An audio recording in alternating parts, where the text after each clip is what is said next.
El oxígeno es el tercer elemento más común en el universo después del helio y el nitrógeno. El oxígeno libre es una molécula sumamente reactiva que al unirse con otros forma óxidos. Tenemos también el oxígeno como formador de gran parte de la corteza terrestre, en una forma más estable, pero también tenemos ese oxígeno que reacciona en todos los seres vivos en aproximadamente 21% del aire que respiramos en nuestra atmósfera. Todos estamos familiarizados con la oxidación de las verduras, de las frutas, de nuestro mundo alrededor, cómo las cosas cambian, envejecen. Literalmente nosotros también así lo hacemos. Vemos que los aceros se cubren de un polvo café, que no es otra cosa más que un óxido que ya ha interaccionado con este metal.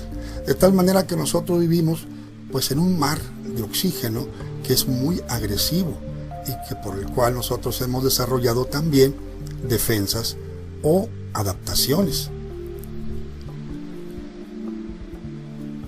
La célula de los organismos vivos relacionados con la respiración se dice que son dependientes del oxígeno porque tienen un metabolismo que es aeróbico o basado en la consumición de oxígeno para eliminar gran parte de los desechos tóxicos que se generan al producir energía en la mitocondria.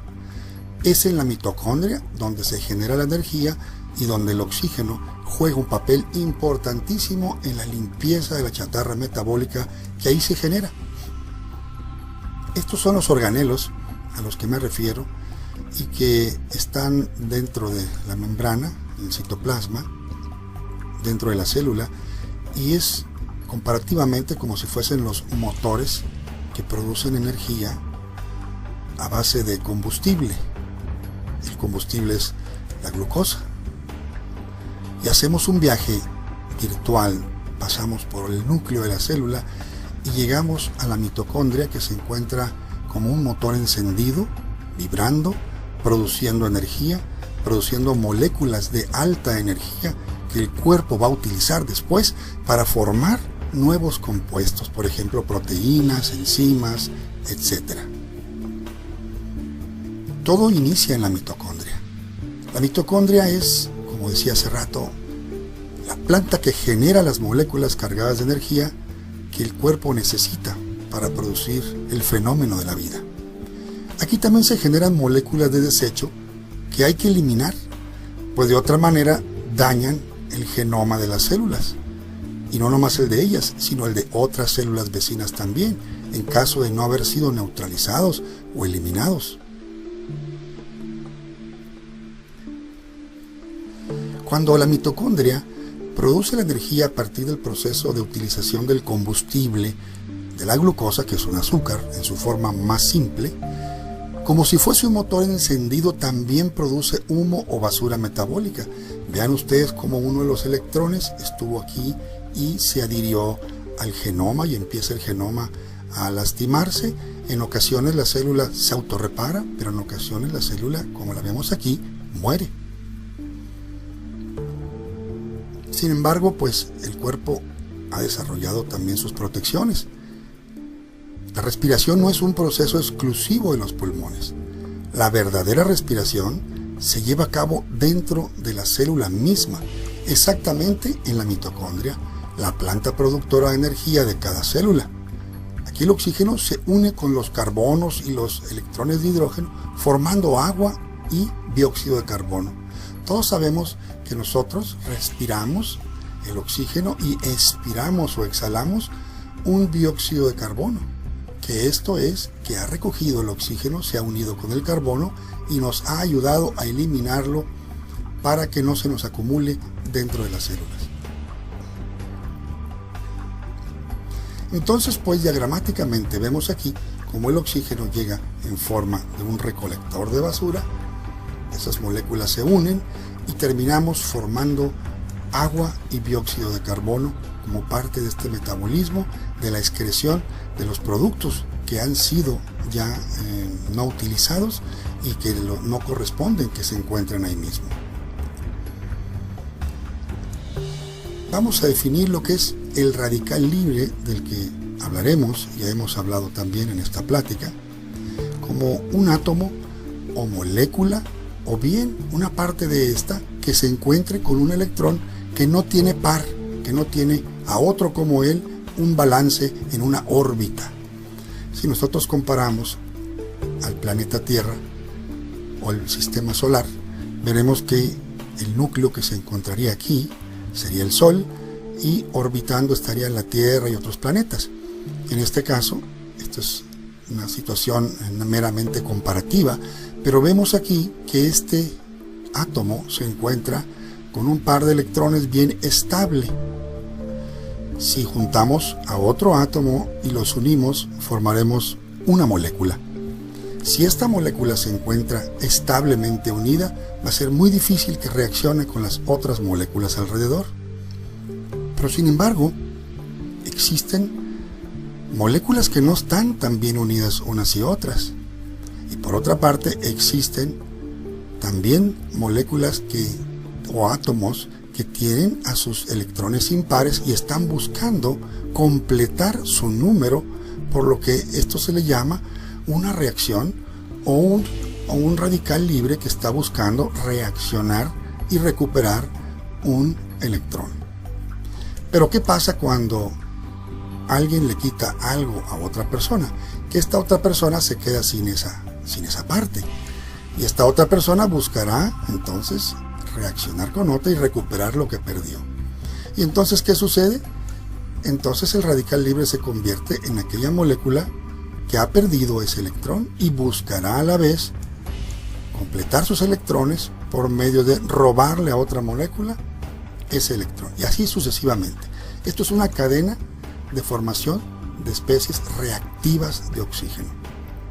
Es decir, se le llama especie reactiva de oxígeno porque básicamente está compuesto por este elemento, pero que tiene características que la hacen reaccionar. Son moléculas agresivas que buscan reaccionar con las membranas, con el genoma, y esta reacción produce un daño.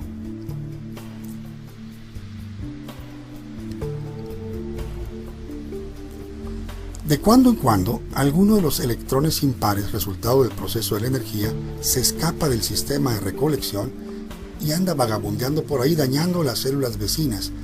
Estos son, como decíamos hace un momento, los radicales libres, y gustan mucho de lastimar las membranas donde se encuentra el genoma o al mismo genoma también. En este caso, aquí este electrón que anda vagabundeando es captado por esta molécula de oxígeno, la cual se convierte en una molécula muy reactiva que va a oxidar a otras moléculas.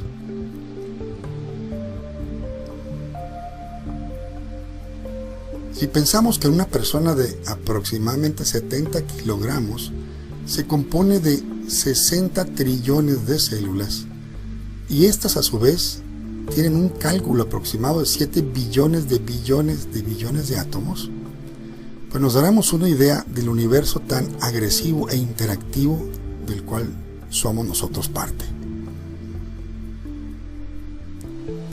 El daño al genoma, ya sea por una agresión ambiental, y hablamos de agresión ambiental, por ejemplo, la radiación, por ejemplo, el fumar, además el respirar humos de la combustión de los motores, y además de los procesos normales metabólicos, ocurren en una cantidad estimada de 1000 a 1.000.000 de lesiones moleculares por célula por día, mientras que esto apenas constituye solamente una pequeña parte del genoma humano, que se compone de aproximadamente 6 billones de bases.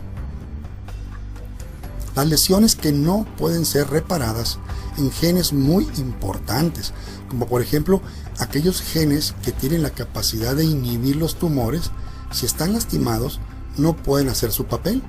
Por lo tanto, es muy probable que debido a una lesión de estos genes por medio de los factores ambientales o internos, pues los tumores puedan crecer sin nadie que los detenga. De ahí que viene una relación entre el cáncer y estos radicales libres.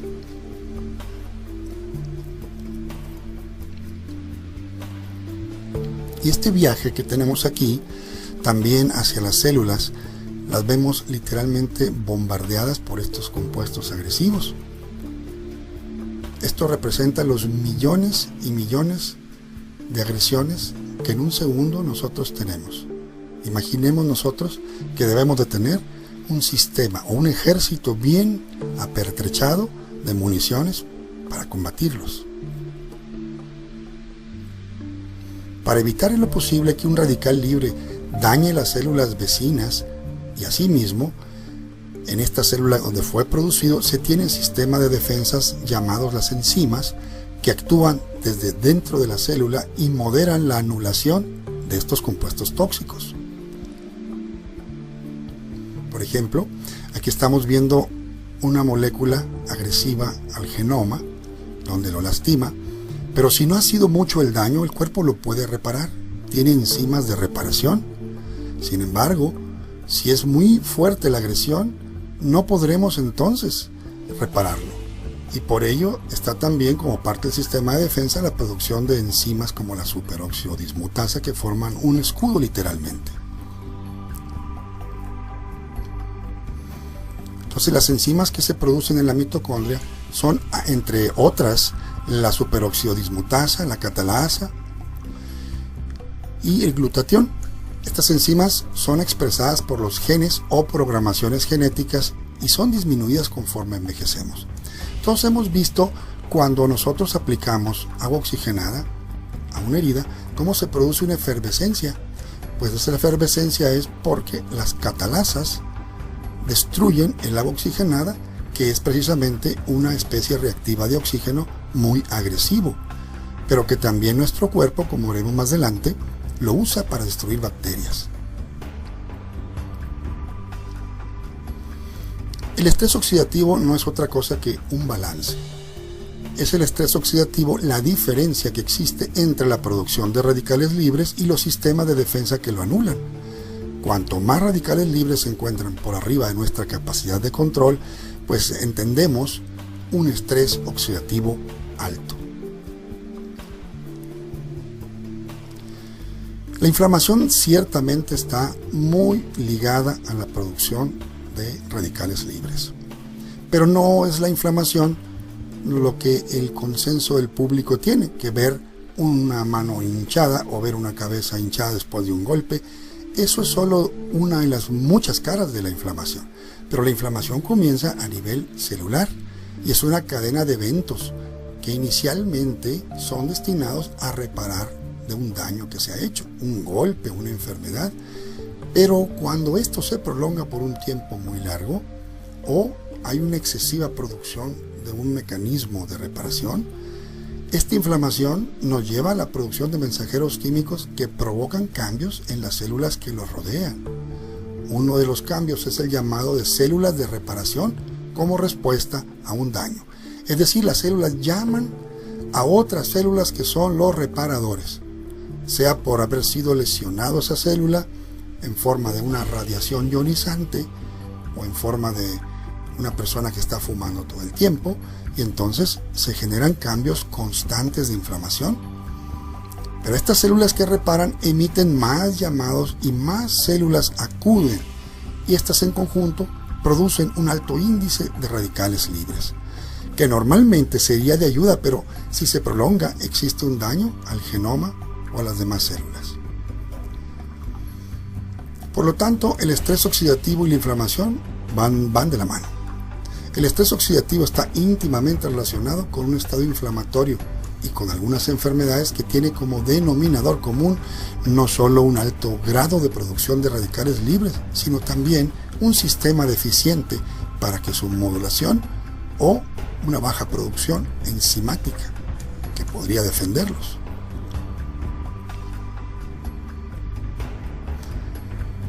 Vean ustedes cómo esta célula sufre cambios a nivel molecular y se le denomina también inflamación molecular o inflamación ya desde el origen, que es otra cosa más que cambios, como les decía al principio, orientados a reparar. La inflamación no siempre es aparente, no duele o se manifiesta en muchas ocasiones, y me refiero a la inflamación crónica, nadie se da cuenta de que sus vasos sanguíneos están siendo taponeados, están siendo llenados de colesterol y se calcifican. Eso no se va sintiendo. Se siente cuando llega el infarto, cuando llega la secuela.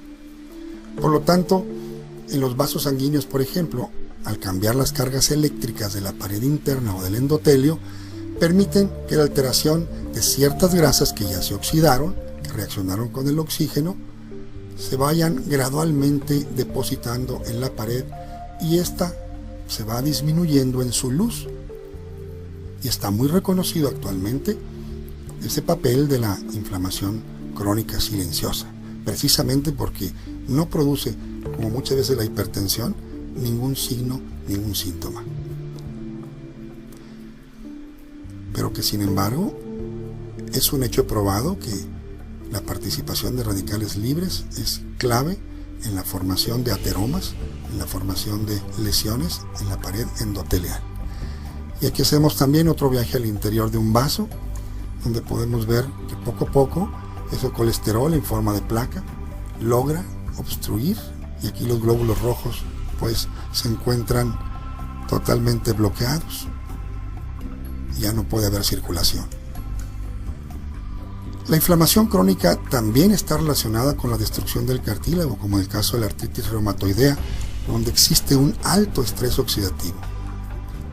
La artritis reumatoidea, cuyo problema básicamente es un sistema inmunológico averiado, que no reconoce el tejido propio, que lo ataca. Existe una guerra campal constante a nivel molecular, a nivel celular, y una de las tejidos o uno de los tejidos atacados es la articulación, por ejemplo, en este caso la rodilla, aunque la artritis reumatoidea ataca en general casi todos los sistemas. Vemos también aquí que el estrés oxidativo está relacionado con enfermedades neurodegenerativas como el Alzheimer, el Parkinson. Hay muchos estudios que los señalan como una relación muy importante. También es importante que a veces ciertas hormonas que se liberan son a la vez también productoras de los radicales libres que van a lastimar precisamente a los tejidos nerviosos, los tejidos cerebrales. Y haremos también otro pequeño viaje a ver unas neuronas, las cuales son de alguna manera también lastimadas por los radicales libres.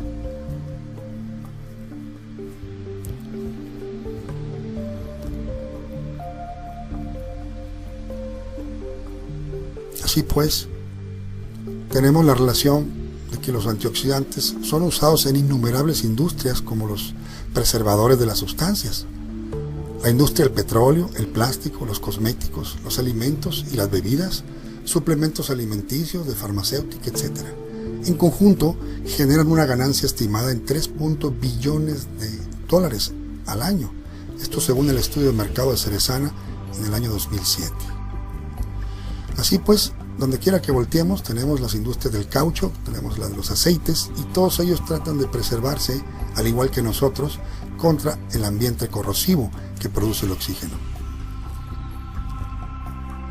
Los antioxidantes pues son moléculas que provienen de nuestra dieta, digamos vitaminas, nutrientes naturales encontrados en frutas y verduras, vegetales, son parte de nuestra alimentación ideal, pero pueden ser numéricamente no tan eficaces cuando se trata de combatir números astronómicos de radicales libres. Así, por ejemplo, pues estos a veces flavonoides, algunas vitaminas, carotenos que contienen las frutas, en especial las de colores muy llamativos, pues tenemos por ejemplo la vitamina C, la vitamina A, la vitamina E, todos estos antioxidantes clásicos que hemos escuchado desde hace muchísimos años. Pero también hay otros antioxidantes que se pueden medir como su capacidad de absorción de radicales de oxígeno. Esto es in vitro, quiere decir que esto lo hacen no en un ser vivo, sino lo hacen midiendo cuántas moléculas de oxígeno puede consumir o ligarse con ellos algunos flavonoides o flavonas del cacao, por ejemplo, que tiene 28.000, o de la mora azul, y se llama ORAC en inglés. Los antioxidantes actúan menos eficazmente tomando en cuenta la cantidad para atrapar estas moléculas, en caso de que los comparemos con las enzimas producidas dentro de la célula, cuyo papel de protección es mucho mayor desde el punto de vista cuantitativo o de cantidad de moléculas anuladas por segundo. Y esto se debe a que tienen molecularmente más zonas de absorción o de reacción. Los radicales libres tienen un papel dual, digamos, son buenos, pero y son malos también. Son buenos porque, siendo producido por nuestras células defensivas como los macrófagos, que son las pequeñas células que están generalmente en la sangre, nos permiten que al producir especies reactivas de oxígeno dentro de sus cuerpos, estas pequeñas células puedan combatir virus y bacterias invasivos. También son señales químicas que activan procesos importantes, por lo que no es posible ni deseable eliminarlos completamente. Y aquí vemos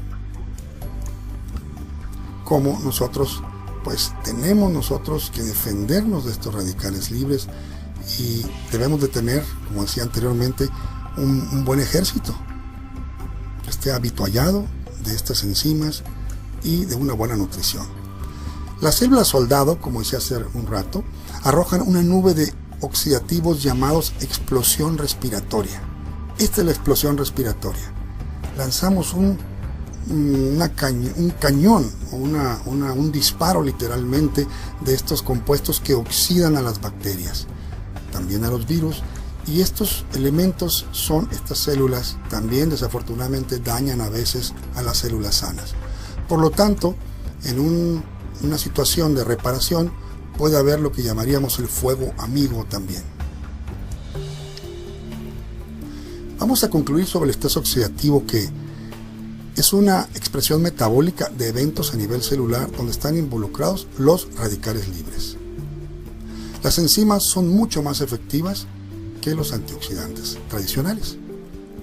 Los sistemas de defensa contra los radicales libres incluyen antioxidantes, vitamínicos, compuestos, polifenoles, enzimas, etc.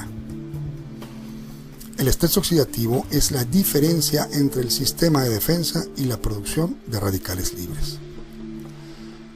Un estrés oxidativo alto se relaciona con enfermedades degenerativas, por ejemplo, cardiopatías, artritis reumatoide, Parkinson, Alzheimer, entre muchas otras.